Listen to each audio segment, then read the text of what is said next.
Bom dia, boa tarde, boa noite, tudo bem? Quem vos fala sou eu, André, e sejam bem-vindos a mais um vídeo aqui no nosso canal. Galera, vim estar trazendo mais um vídeo aqui, mais uma palavrinha, uma ministração. E hoje eu trago um tema um pouquinho duro para você, jovem, que vai ouvir essa pregação. E galera, bom, eu recebi essa sugestão lá no meu Instagram, tá? Então, se você tiver alguma sugestão de vídeo, deixa nos comentários ou pode me chamar lá no Instagram, pode mandar. Vai ver, eu abro uma caixinha de perguntas para vocês colocarem suas sugestões, alguma coisa assim. Eu ia gravar um vídeo respondendo algumas perguntas, mas como não teve perguntas, só teve essa do Cauã, grande Cauãzão, um abraço, meu irmão. Ele mandou para mim essa pergunta e eu resolvi então fazer uma ministração dela. Conversei bastante aqui com Deus para estar fazendo. Arrumei aqui algumas coisas também. E bom, vamos para o que interessa, certo? A pergunta que ele nos mandou foi a seguinte: por que os jovens de hoje em dia não conseguem viver constantemente com Cristo? Certo? Bom, talvez esse seja o maior problema dessa nova geração de jovens cristãos, a falta de constância com Jesus.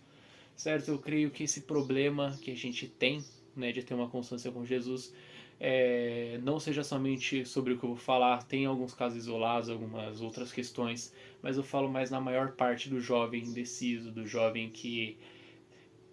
atual, jovem que tá nem aí pra nada, tá? Do jovenzinho atual. Eu creio que o problema atual, certo, está na forma de que nós lidamos com a ansiedade. Porque Deus não nos dá tudo que a gente quer na hora que a gente quer, porque Ele não é um gênio da lâmpada. Ok, jovem, Ele não é um gênio da lâmpada que você chega, pede e Ele já te dá, certo? Ele não dá tudo que a gente quer na hora que a gente quer, certo? E isso leva o nosso jovem a ser ansioso, e ao invés dele confiar no processo de Deus, no que Deus tem para nos ensinar nesse processo, ele simplesmente fica frustrado porque não conseguiu o que ele quer e vaza, certo?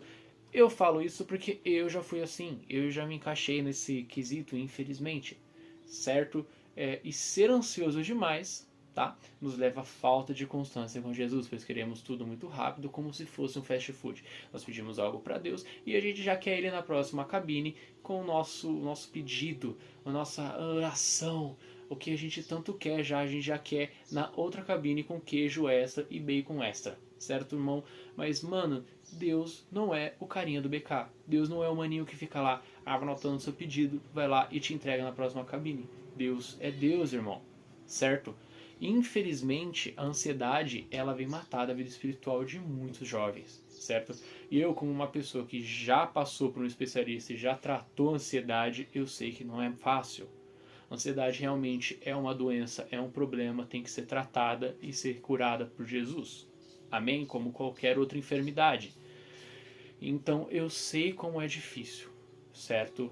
Mas Deus, ele é tão bondoso que ele vem me mostrando como confiar nele, certo? Em Mateus 6,64 diz: portanto, não se preocupem com o amanhã, pois o amanhã já terá suas próprias inquietações. Bastam para hoje os problemas de hoje. Em Eclesiastes 7, 13 e 14 diz: aceite o modo em que Deus faz as coisas, afinal, quem é capaz de endireitar o que ele fez torto? Desfrute a prosperidade enquanto pode, mas quando chegar os tempos difíceis, reconheça que ambos vêm de Deus. Lembre-se de que nada é garantido nessa vida, certo? Nos dois textos a gente tem mensagens parecidas, certo? No primeiro, Jesus ele nos mostra que devemos viver um dia de cada vez. E já que o amanhã é dele, por que a gente se preocupa tanto assim com o nosso amanhã? Se preocupa tanto de receber a bênção logo amanhã? Receber a nossa oração, a nossa prece atendida logo amanhã? Deus tem um propósito para tudo que a gente passa na nossa vida, certo? Deus tem um propósito para todos os desertos, todas as inquietações, e para tudo Deus tem um propósito, certo? Já no segundo texto, ele fala que também, tá? Ele acrescenta nessa questão, certo? Da gente aceitar como Deus faz as coisas, certo? E também que as coisas boas, os dias bons, e as coisas ruins, dias ruins, vêm de Deus também, certo? A porta fechada é Deus. A bênção, a coisa boa, a porta aberta, aquilo que você estava esperando é Deus. Mas às vezes o que a gente não estava esperando, a porta fechada, é Deus também, certo? E eu sei como é extremamente difícil confiar no que a gente não vê, mas se Deus provê até os alimentos dos passarinhos lá fora, da formiguinha lá fora, por que ele não vai prover o que você vai precisar? Deixando bem claro, prover o que você vai precisar e não o que você quer, certo?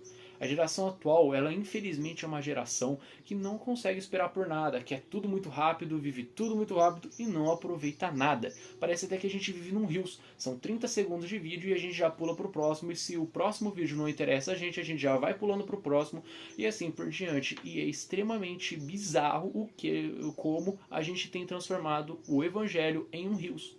A gente tem vivido só o que a gente quer, a gente pega o que a gente quer, a gente pega o resto e passa. E vai passando até pegar mais coisas que a gente quer. A gente não quer viver os processos com Deus.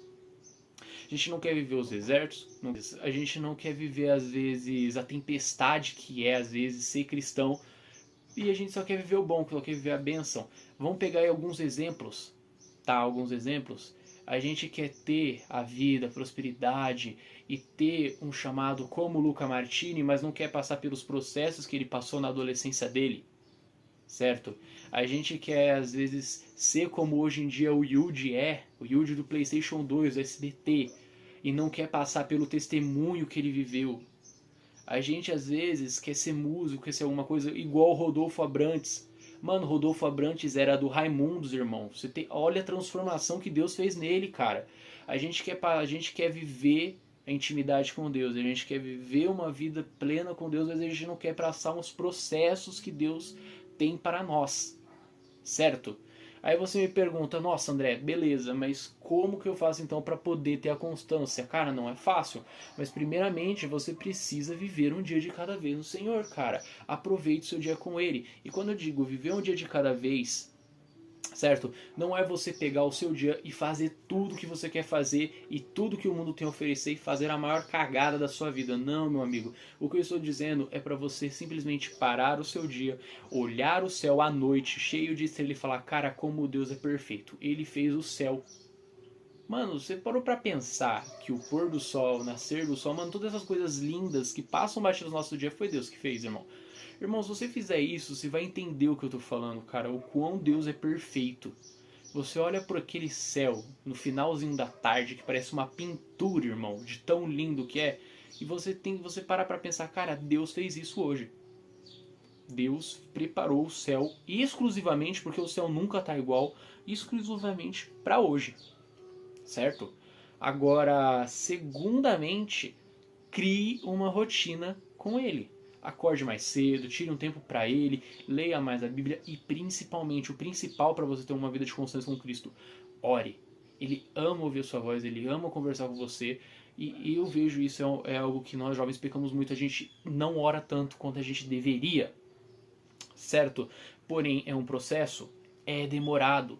Cara, se eu pegar agora exemplos bíblicos, eu falei de exemplos de pessoas, de pregadores, de evangelistas. Cara, você pega Abraão, que saiu da casa dele, rumo a uma terra desconhecida. Deus só chegou e falou pra ele, ó, tem uma terra para você e fica lá. Ele, lá onde, Deus? Fica lá, você só vai. E, cara, imagina o nível de confiança que o cara tinha em ouvir Deus. E por sinal, ele nunca tinha ouvido Deus, tá? Primeira vez que ele ouviu. Agora vamos pegar também outro exemplo. Jacó trabalhou 14 anos no CLT 7x0 para casar com a mulher da vida dele. 14 anos. E nesses 14 anos, 7 ele trabalhou pela mulher errada ainda. Porque ele levou um golpe do sogro dele. O cara era tão gente boa, deixou ele trabalhar 7 anos para casar com a irmã da mulher dele. Loucura. E, bom, se você acha que 14 anos para esperar a bênção é muito, imagina o povo de Israel no Egito até Moisés chegar. 400 anos de escravidão no Egito até o libertador chegar. Os caras que ouviu a primeira vez a falar que ia vir um cara para libertar, já tudo tinha morrido. 400 anos de escravidão para esperar e a gente às vezes reclamando dos 14 anos que Jacó esperou para casar com a esposa dele, certo? Então, o meu conselho, a moral da história de hoje, jovem, viva um dia de cada vez, certo? Agradecer que assistiu o vídeo até aqui, tá? Espero que você não tenha saído extremamente apedrejado por esse vídeo.